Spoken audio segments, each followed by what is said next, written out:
এই বিমানবালা যখন উপরে ব্যাগ রাখছিল ঠিক তখনই একটা প্যাসেঞ্জারের সাথে তার ধাক্কা লেগে যায়, কিন্তু প্যাসেঞ্জার তাকে কিছুই বলে না। একটু পর আরেকটি প্যাসেঞ্জার আসে এবং সে মেয়েটিকে ধাক্কা দিলে মেয়েটি ছেলেটির গায়ের উপরে পড়ে যায়। এরপর ছেলেটি তো অনেক জোরে চিল্লাতে থাকে। বিমানবালা দ্রুত সেখান থেকে উঠে পড়ে। তারপর সে বলে জায়গাটিকে আমি পরিষ্কার করে দেবো। ঠিক তখনই প্লেনটি ল্যান্ড করছিল। মেয়েটি যখন সিট বেল্ট পড়তে যাবে ঠিক তখনই তার পাইলটটি কেবিনে চলে আসে এবং সেখান থেকে অজ্ঞান হয়ে যায়। সবাই তো এটা দেখে অবাক হয়ে যায়। ঠিক তখনই একটা চশমা পরা লোক আসে। সে বলে সে ডক্টর এবং তার ফোন দিয়ে তাকে ভিডিও বানাতে বলে। এরপর বলে এই ব্যাপারটা খুবই কমন, কয়েকবার ধাক্কা দিলে সে সুস্থ হয়ে যাবে। কিন্তু 10 মিনিট পার হয়ে যাওয়ার পরও পাইলটের জ্ঞান ফিরছিল না। ঠিক তখনই পাশ থেকে একটি ছেলে বলে ওঠে এমন করলে সে মারা যাবে। কিন্তু সেই লোকটি তাকে কোনো দামই দেয় না এবং বলে তোমার থেকে আমি অনেক প্রফেশনাল।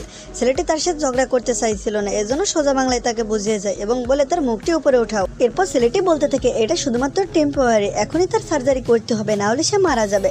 কিন্তু প্লেনে এমন কিছু ছিল না। এরপর ছেলেটি খোঁজাখুঁজি শুরু করে। তারপর সে খুঁজে খুঁজে একটা জিনিস পায়। আসলে ছেলেটি পাইলটের শরীর থেকে অতিরিক্ত গ্যাস বের করতে চাইছিল, এই জন্য সে তার পেটের মধ্যে একটু ফুটো করে। কিন্তু সেই ছেলেটি ভাবছিল ঠিক তখনই জ্ঞান ফেরে। তুমি যদি বাম পাশের ছবিটা ভালোবাসো তাহলে লাইক করো, আর ডান পাশেটা ভালোবাসলে চ্যানেলটি সাবস্ক্রাইব করে সাথে থাকো।